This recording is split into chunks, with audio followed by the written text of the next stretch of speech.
Hey everyone. So what I wanted to talk about today is why I chose the title Anxiety Girl for my book. I actually just got a fresh new copy of Amazon because I didn't have any left on me.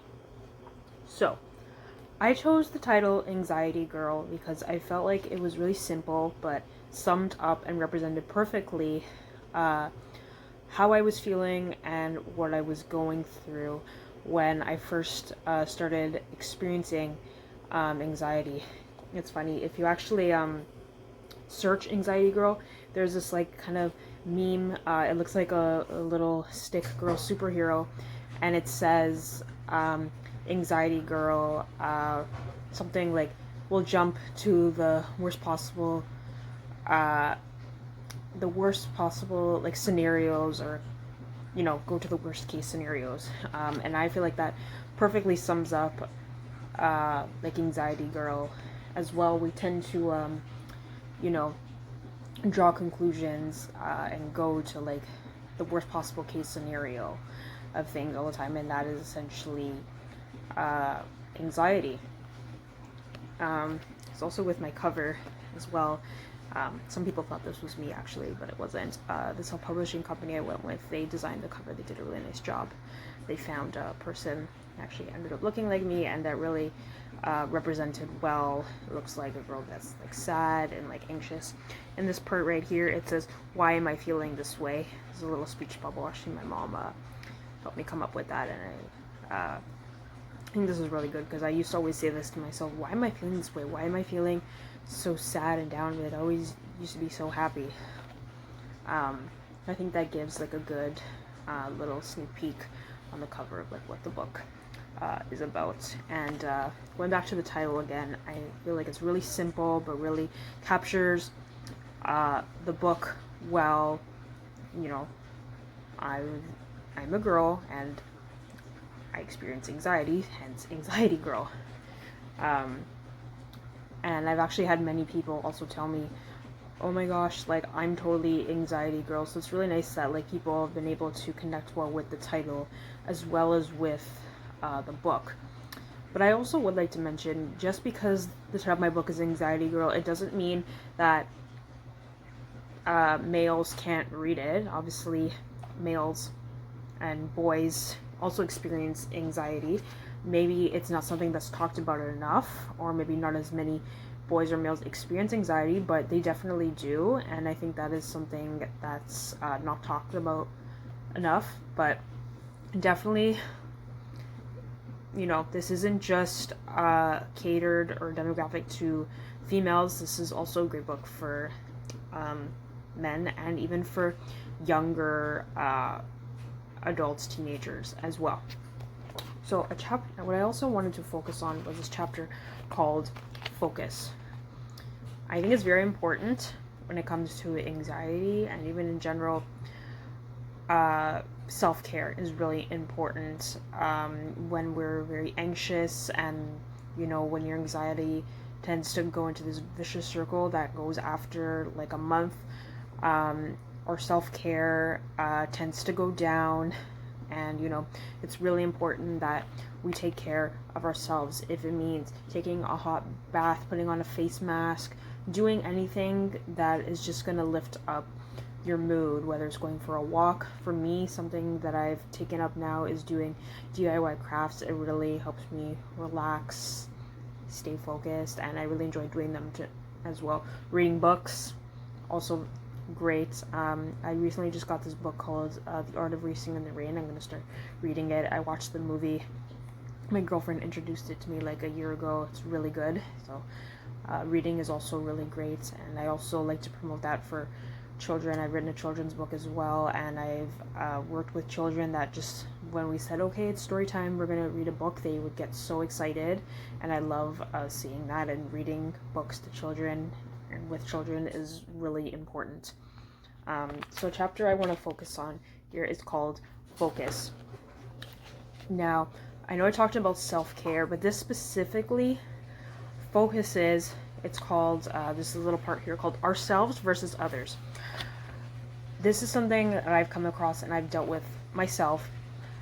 We tend to compare ourselves to other people And comparing yourselves to other people is the thief of joy. I'm telling you, it's like so true.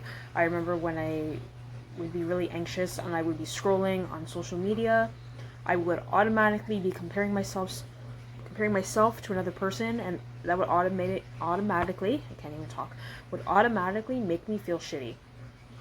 Perfect example, I don't remember it exactly. I remember I was scrolling on social media. This is when I had just graduated from university. I didn't really know what I wanted to do as a career, and I wasn't working.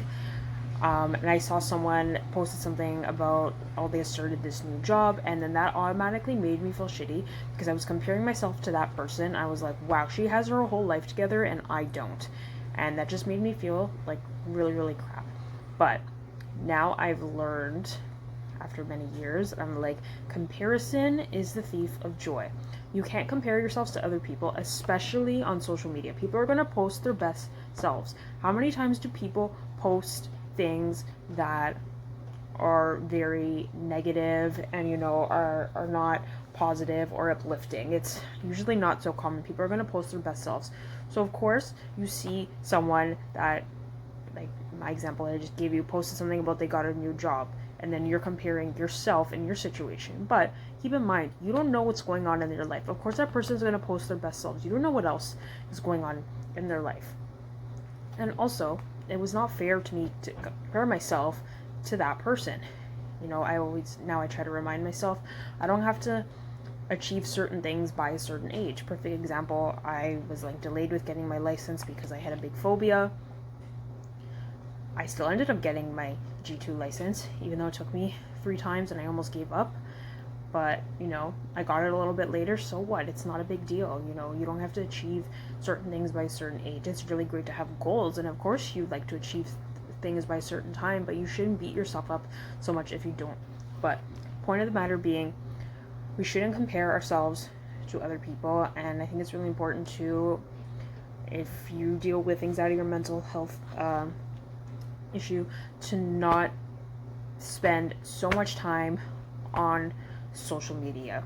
I mean, don't get me wrong, I spend a lot of time on social media, but during the times when my anxiety was really bad, I gave myself some breaks from social media. I would take like a 2-week break, and it was really helpful, actually. And sometimes what I even do, and you should do this as well, if you're on social media and you find something that's triggering, unfollow that person. Even if it's someone that you gotta look out for yourself. And if that post is really triggering, even if you don't want to unfollow the person, just like go off your phone and take a break. But it's not gonna do any harm, even if you have to unfollow the person, or even just reach out to them and be like, sorry, your post was really triggering, or if you're not comfortable with doing that, if you need to unfollow them. If it's not someone that you're really, really close with, you gotta look out for yourself. And if that post is triggering to you, you need to give yourself some space, and, to get away from that. But the chapter I wanted to focus on is called Focus. And this little part here is called Ourselves versus Others. I think the problem with today's society is that those of a higher power intimidate us. What I mean is those who outshine us in beauty. We shouldn't feel like others are better than us. We should take qualities of ourselves that we like and use that to our advantage to see that maybe that person that you believe outshines you actually doesn't. We must love ourselves for who we are, and we should never compare ourselves to others.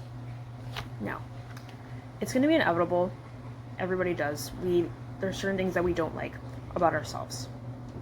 And that's fine. We're very hard on ourselves. We're very critical of ourselves. But if we want to uplift ourselves, we shouldn't hate on ourselves all the time.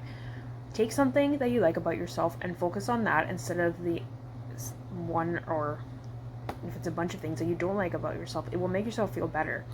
If you really like the color of your eyes, or how your eyes look, or if you have a quality about yourself that you really like, focus on that and use that as a strength for yourself. You shouldn't, like I said, comparison is the thief of joy. You should not be comparing how you look or what another person's job is compared to yourself.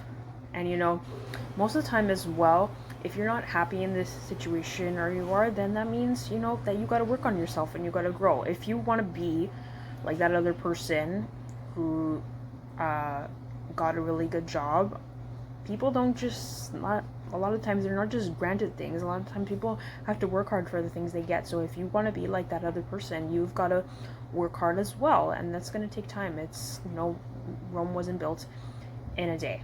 But keep in mind again that we shouldn't compare ourselves to others. Just because another person landed a really good job doesn't mean that you can. It's something that you have to work on. And maybe, sometimes people land jobs or successes faster than others. It doesn't mean that you can't. That just means, okay, maybe it's going to take a little longer. I gotta take some time to put the work in. But again, I will keep saying this. Do not compare yourself to other people. It's not going to do you any good.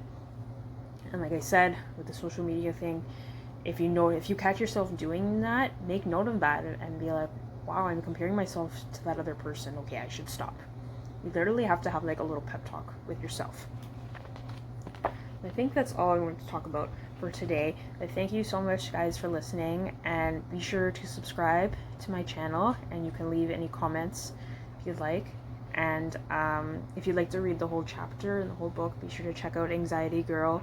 It's on Amazon and Indigo Online and Barnes & Noble, and by Vanessa Monica Sorrell. Have a good day, guys.